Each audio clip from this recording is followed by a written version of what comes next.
सभी भाई बहनों को जय श्री राम। दोस्तों, आज के वीडियो में हम बात करने वाले हैं कि किसी भी मंत्र को किस प्रकार से सिद्ध किया जाता है। बहुत से भाई बहन पूछते हैं कि मैं ये मंत्र पढ़ रहा हूँ, ये मंत्र सिद्ध हो गया, मेरे को सिद्ध करना है, कैसे मंत्र सिद्ध करेंगे। तो आज के वीडियो में डिटेल में इस बारे में बताने वाला हूँ। देखिए, मंत्र सिद्ध करने के लिए सबसे पहले क्या ज़रूरी है।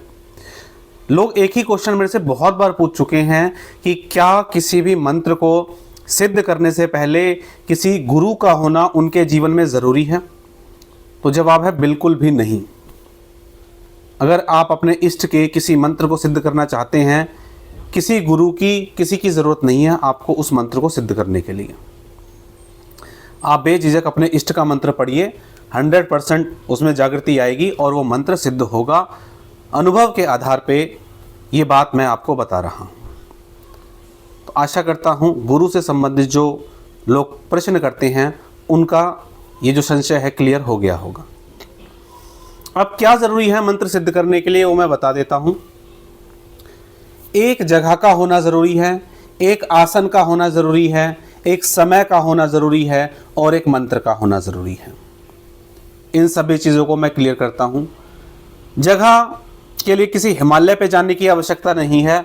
आपका घर जहाँ साफ सफाई की व्यवस्था हो, टॉयलेट बाथरूम ना हो, हस्बैंड वाइफ साथ में ना सोते हों, उस जगह पर बैठकर आप मंत्र का जाप कर सकते हैं।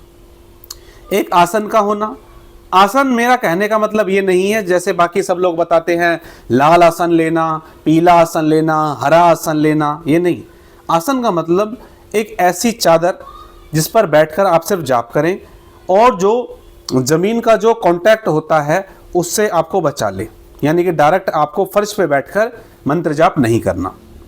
ऐसा करने से आपकी जो ऊर्जा होती है वो ज़मीन के अंदर चली जाती है। अब क्या लाल पीला हरा आसन लेने से कुछ फर्क पड़ता है?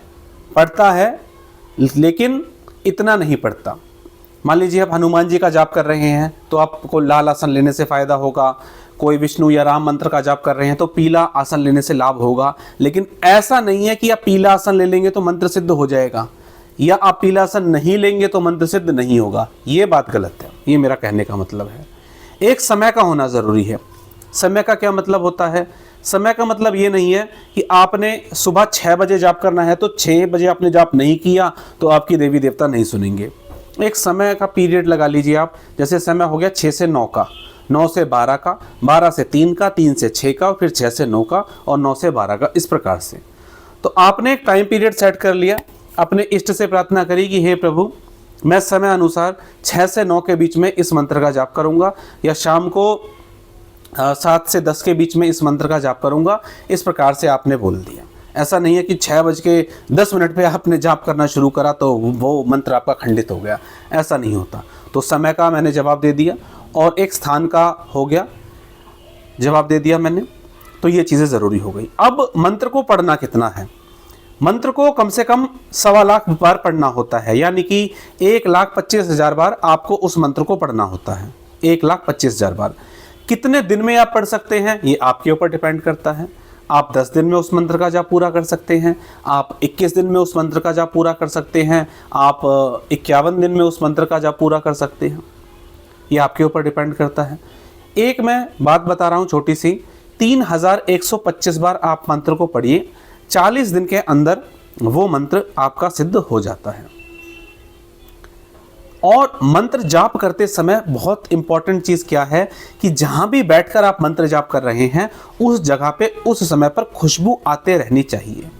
वैसे तो ये बात मैं काफ़ी बार बता चुका हूँ कि खुशबू आपके घर में ही आती रहनी चाहिए ताकि आपके घर में नेगेटिविटी का माहौल बिल्कुल ना रहे। ठीक है, तो किस प्रकार से आप अगरबत्ती जला सकते हैं, आप धूप बत्ती जला सकते हैं, आप जो कपूरदानी आती है वो जला सकते हैं।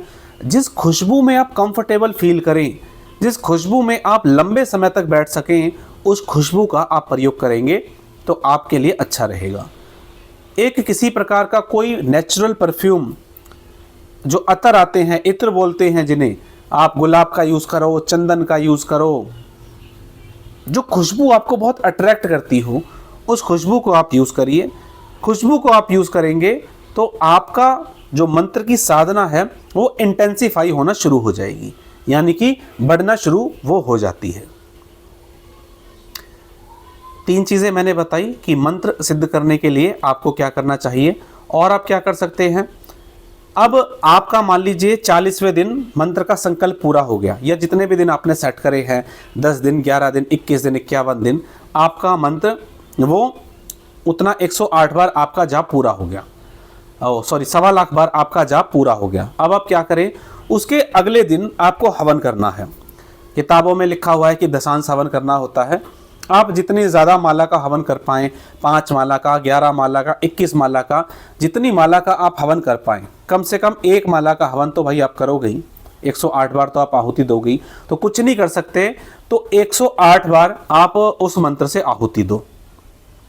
108 बार उस मंत्र से आहुति देंगे तो जो भी देवी देवता के नाम से आपने जाप किया है वो हवन उनको समर्पित हो जाता है, और ऐसा करने से आपका जो मंत्र है उसमें शक्ति आनी शुरू हो जाती है। अब और हवन के अलावा क्या कर सकते हैं, कुछ लोगों को आप खाना खिलाइए, कुछ लोगों को आपको खाना खिलाना है। और मान लीजिए आप हनुमान जी के मंत्र का जाप किया है आपने, तो आप हनुमान जी के किसी मंदिर चले जाइए। ऐसा नहीं है कि घर के आसपास के हनुमान जी के मंदिर में चले गए, कोई ऐसा मंदिर जो कोई पुराना मंदिर हो, ठीक है, जो सिद्ध पीठ हो, उस मंदिर में आप जाइए और प्रार्थना करिए कि किस लिए भाई आपने मंत्र सिद्ध किया है, किस लिए आप इसका प्रयोग करना चाहते हैं, मंत्र करने का आपका लक्ष्य क्या है। वैसे ये चीज़ें तो आपको शुरू में ही तय कर लेनी होती हैं कि जो आप मंत्र सिद्ध करने जा रहे हो वो मंत्र क्यों सिद्ध करने जा रहे हो, जिससे कि आपको क्लैरिटी रहे। बहुत से लोग सोचते हैं मंत्र सिद्ध करके हम लोक सेवा करेंगे। अगर आपके मन में पूरी भावना ऐसी है कि आप लोक सेवा करना चाहते हो तो लोक सेवा करने वाली सिद्धियां ही आपके पास आएंगी। आशा करता हूं इस बात को आप समझ पाएंगे। आपको लगता है कि भाई मुझे थोड़ा पैसा भी चाहिए, मैंने घर ले लिया है, मैंने कोई आपकी EMI चल रही है, या किसी पर्टिकुलर काम के लिए आपको पैसा चाहिए, तो आपको अपनी सिद्धि से संकल्प रखना होगा कि मुझे पैसा भी चाहिए और मैं लोगों के भले के काम करना चाहता हूं।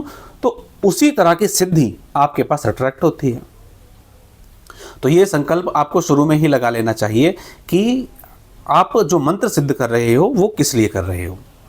तो दोस्तों जो बेसिक सी बात है, हाँ एक और बेसिक सी बात है कि किस माला का प्रयोग करें। भाई माला का आप किसी का भी प्रयोग कर लो, कोई बहुत खास फर्क नहीं पड़ता। आप काउंटर से भी जाप कर सकते हो, आप उंगलियों पे जाप कर सकते हो, बस आपको ये पता होना चाहिए कि मेरी 1 माला हो गई। और ये बात मैं बता दूं कि जो बहुत लोग गलती करते हैं मंत्र को सिद्ध करने के लिए, वो मैं बता देता हूं। जब वो माला को चलाने लगते हैं तो 108 बार होने पर 1 माला का जाप पूरा होता है। तो जब वो माला को चलाते हैं तो ऐसा मैंने अनुभव से लोगों को देखा है कि 108 बार जाप होता नहीं है और माला पूरी हो जाती है। तो भाई ये गलत काम हो रहा है। आप क्या करिए, काउंटर से जाप करके देखिए और माला से जाप करके देखिए, टाइम सेट कर लीजिए, आपको पता चल जाएगा कि आपने जाप सही किया माला से या नहीं किया। एक एक मोती पर, एक एक मनके पर आपका ध्यान होना चाहिए। बहुत इंपॉर्टेंट चीज़ है, लास्ट में बताई है। ज़रूर अगर आप किसी मंत्र को सिद्ध करने का प्रयास कर रहे हैं तो जो मैंने लास्ट में चीज़ बताई इसको भी ज़रूर अप्लाई कर लेना। चलिए दोस्तों, आज के वीडियो में इतना ही। मिलेंगे इसी तरह की जानकारी के साथ अपने अगले वीडियो में। तब तक के लिए जय जय श्री राम।